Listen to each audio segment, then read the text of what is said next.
The current is moving us along. Lauren is using the electric motor to keep us straight. We're fishing along a drop-off that goes from about 4 feet of water to about 10 feet of water.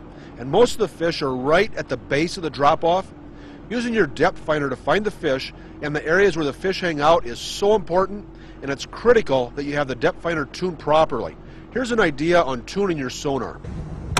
Hey, you know, a depth finder is a really important tool if you want to maximize your fishing success, but it's much more than a depth finder. It'll show you what the bottom's like, if it's a hard or soft bottom. It'll show you if there's bait fish down there or big fish. This unit has a GPS built in. They do a lot more than just show depth.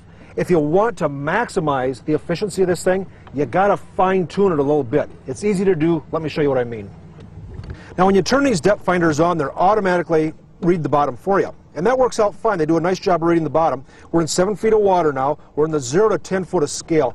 And this is from the surface down to the bottom. When we get a little bit deeper, it's automatically going to switch to the next scale. And that'll be 20 feet, and it should be coming up here pretty quick. Now it's getting deeper. It's getting ready to switch now. It's going to switch from the 0 to 10 foot scale to the 0 to 20 foot scale. There it goes right there. Now you see it just jumped to the 20 foot scale. Now we're reading 0 to 20 feet, but the water's still only about 9 feet deep.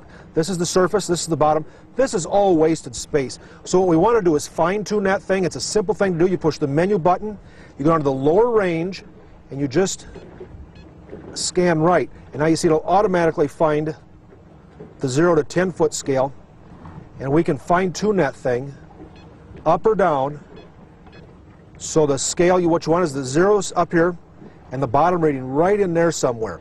Now remember, if we go back to automatic, if we go back to the auto range here, see we've got a lot of wasted space here. A lot of wasted space. Go to the lower range setting, just scale a little bit right.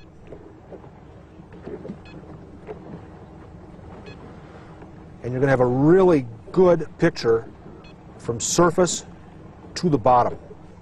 Hey, these units work really well in the automatic feature, but to maximize your efficiency and effectiveness in the water, fine-tune the depth readings just a little bit. You'll get a better idea of what's between the surface and the bottom, and if you've got a better idea of what's between the surface and the bottom, you're increasing your chances of getting bit.